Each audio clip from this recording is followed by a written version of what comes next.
प्रेम से बोलिए गुरु भगवान की जय। देवियों एवं सज्जनों, फिर अगले भाग में आपके सामने उपस्थित हूँ उस परम ज्ञान के साथ। तो एक काशी की घटना है, प्राचीन काल की बात है। ये काशी में ब्राह्मण थे, उनको कोई संतान नहीं था। वो महादेव जी के भक्त थे, बहुत सेवा सत्कार महादेव जी के करते थे।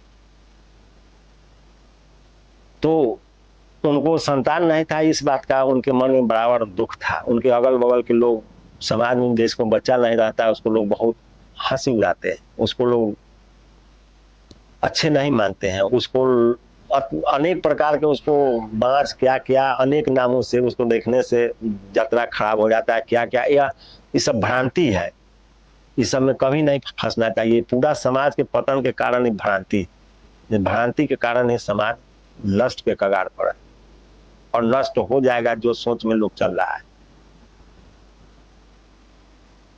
इस जो ईश्वर की लीला है, विधि के विधान है, उसमें किसी को हंसने का और हस्तक्षेप करने का अधिकार नहीं है बिना उनके आदेश का। लेकिन फिर भी लोग मतवाले आचरण में कुछ भी कर ले, इसका कोई ठिकाना तो थोड़ा ही है। आज किसी का कोई सुनता मानता नहीं है, किसी का नहीं तो किसी का कोई नहीं सुन रहा है, सब मतवाले। जिस बाग में माली नहीं होता है ना, वह बाग उजड़ जाता है। इसलिए बाग में माली रहना जरूरी है, जो समय से पौधा के काट छाट करता रहे, तभी उस बाग रहता है, तभी वो बाग खिलता है, तभी उसमें लोग भ्रमण करने और उसका दर्शन करने जाते हैं। तो जंगलों के लाता पता में कोई नहीं जाता है। तो जीवन में गुरु अनिवार्य है, उस माली की तरह जो काट छाट के सही करके लेके चले। तो काशी में एक ब्राह्मण थे, प्राचीन काल की बात है। तो उनको संतान नहीं था, तो उनको लोग तरह तरह से व्यंग करते थे। तो महादेव जी से एक बार अपनी प्रार्थना बताया, प्रभु तो कुछ आज तक हम आपको कहे नहीं और कहना भी नहीं चाहते हैं, लेकिन समाज के आतंक से आतंकित होकर हमने आपको यह बात कहा। जो कम से कम एक संतान हो जाता तो लोगों का मुंह बंद हो जाता। हमको कोई दिक्कत नहीं है, लेकिन हमारी पत्नी को बहुत परेशानी, बराबर हमारे सामने रोती रहती अपनी व्यथा कहकर। इस विनती को सुनकर और प्रभु जो उचित लगे आपको, हमारा लेकिन मन है एक पुत्र प्रदान कर देते तो अच्छा रहता। कोई भी संतान हो, पुत्र चाहे पुत्री, कुछ भी आप दे दीजिए ताकि यह दोष मिट जाए।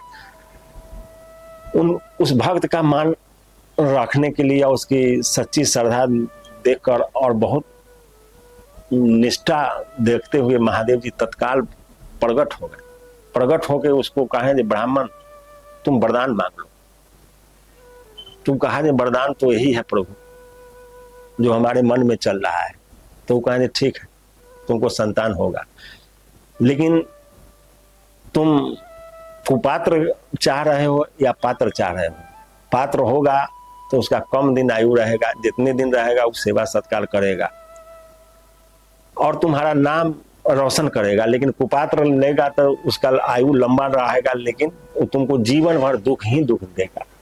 तो ब्राह्मण कहा, नहीं प्रभु, कुपात्र लेके क्या करेंगे, अपना यश कीर्ति को नष्ट करने वाला संतान नहीं हो तो अच्छा है, उसका कोई जरूरत नहीं है, इसलिए देना ही है तो सुपात्र दीजिए। तो महादेव जी तथास्तु उसको कह दिए।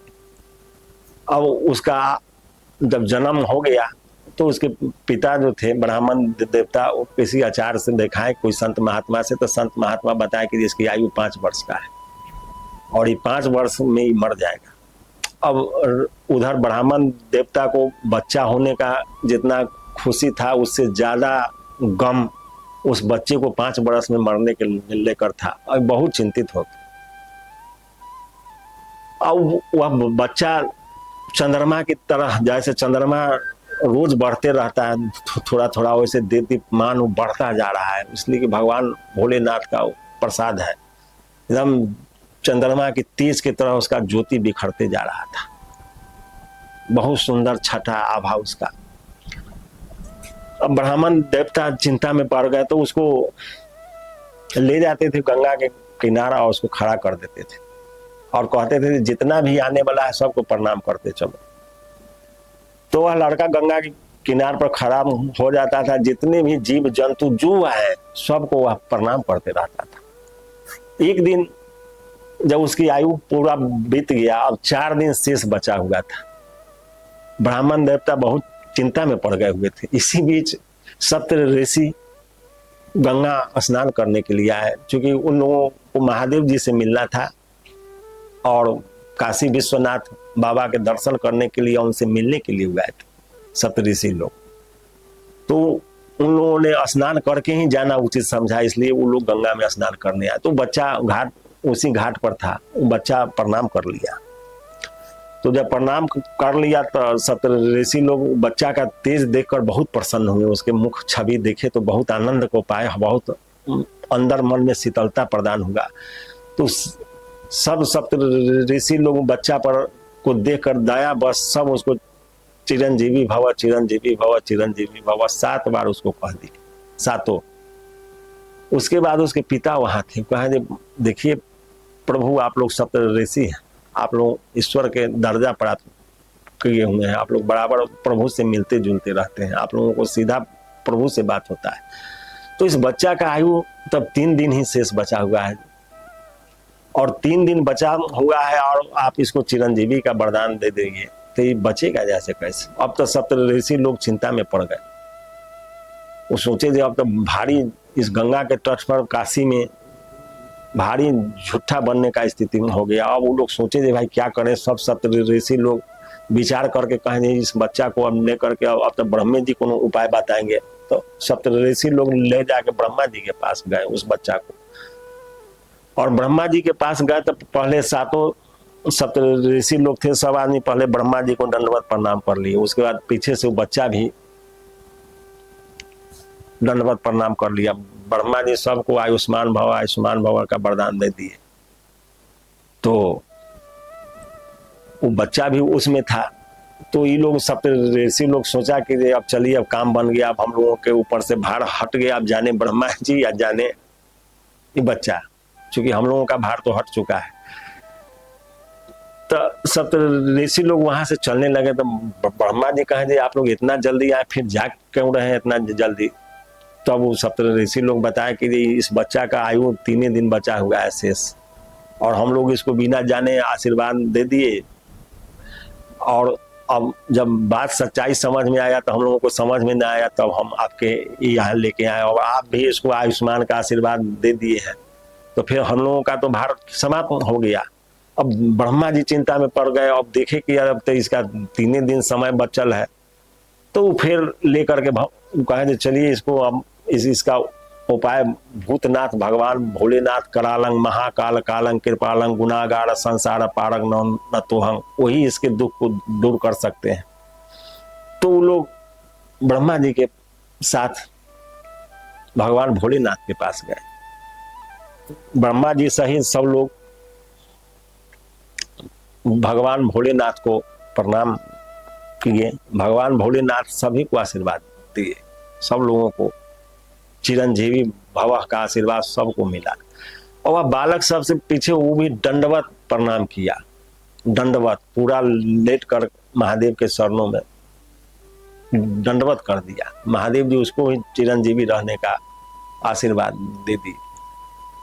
तो फिर महादेव जी सबके आने का कारण पूछे जी आप लोग आए क्यों, अचानक कोई प्रयोजन तो होगा। तब ब्रह्मा जी सारी बात बताए दे ऐसे ऐसे की बात है, यह बच्चा का उम्र 3 दिन ही बचा हुआ है, आई लोग आशीर्वाद दे दिए। अब फिर मेरे पास लाए और वहां भी हम भी आशीर्वाद दे दिए, और हमको समझ में नहीं आया तब हम आपके यहीं आए। तो भगवान कहे कोई बात नहीं है, इसको भोलेनाथ कहे इसको यहीं छोड़ दो, तुम लोग जाओ। उसको वहीं रख ली और उसको कहे देखो ये बेलपत्र है, बेलपत्र उठा के शिवलिंग है इस पर रखना और ओम नमः शिवाय जपते रहना, ओम नमः शिवाय, ओम नमः शिवाय जपते रहना। तो महादेव जी उसके गुरु बन गए और उसको गुरु मंत्र प्रदान कर दिए, ओम नमः शिवाय जपने लगा। जब तीसरा दिन जब हुआ तो यमराज स्वयं आए, चूंकि ये यमराज समझ गए कि उस बच्चा को यमदूत नहीं ला सकता है, इसके लिए हमको स्वयं जाना पड़ेगा। यमराज स्वयं आए, जब स्वयं आ गए वहां तो उस बच्चा के समय देख के उसके गले में फांस डाल दिए। फांस डाले तो बच्चा चिल्लाया एक बार जोर से और शिवलिंग को पकड़ लिया। तो शिवलिंग को पकड़ लिया तो फिर और यमराज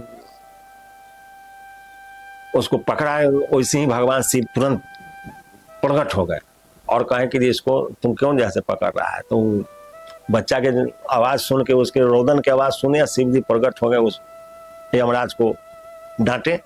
तो यमराज कहा कि प्रभु आप ही का जो विधान है उसी का तो हम पालन कर रहे हैं। तो कहा विधान क्या है, इसका क्या विधान है। तो कहा इसका 5 वर्ष उम्र था, पूरा हो गया। तो कहा नहीं, इसका ही 5 वर्ष कहाँ उम्र होगा है।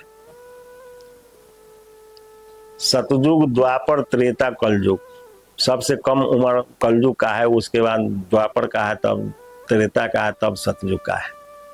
तो 4 युग, ऐसे ऐसे कितने युग समाप्त होते हैं तब ब्रह्मा जी का एक दिन होता है। और जब 10 ब्रह्मा समाप्त हो जाते हैं तब मेरा एक दिन होता है। तो तुम इस दिन से और उस हिसाब से महीना का गणना कर लो और उससे साल की गणना कर लो, उतना दिन का 5 वर्ष पूरेगा, तभी बच्चा के तुम लेकर जाना। अब तो यमराज चकित रह गया। अब भगवान भोलेनाथ की बात है, उसको काट भी नहीं सकते और यमराज को यह बात मानना पड़ा और उस बच्चा को छोड़ देना पड़ा। तो वही बच्चा अमर हो गया, उसी का नाम मार्कंडेय मुनि, जो अमर हो गया। भगवान भोलेनाथ का प्रसाद है। भगवान भोलेनाथ देख के उसको चिन्ह गए और सप्तऋषि सहित ब्रह्मा जी को बताए थे कि यह मेरे वरदान से ही उस ब्राह्मण के यहाँ पैदा हुआ था, इसलिए इसकी आयु तो 5 वर्ष है, लेकिन अब 5 वर्ष कौन हिसाब से होगा, उसका गणना तो समय से होगा। तो समय से उसकी गणना हुई और अमर हो गया। यही ईश्वर का सिद्धांत है और यही प्रभु का शक्ति है और यही गुरु की महिमा है। महादेव जी उस मार्कंडेय ऋषि का गुरु बन के उसको गुरु मंत्र प्रदान किए थे। उसी गुरु मंत्र का वो जाप कर रहा था। इसी बीच यमराज का आना और महादेव जी का प्रकट होना और जगह पर फैसला करना, तो ये सब गुरु की कृपा से ही होता है। भगवान माध्यम, भगवान सर्वोपरि है लेकिन माध्यम गुरु ही है। इसलिए सब कुछ तेज कर, सारे चतुराई को त्याग कर प्रभु और गुरु के शरण में जाना चाहिए, तभी कल्याण होगा। फिर अगले भाग में जय गुरुदेव।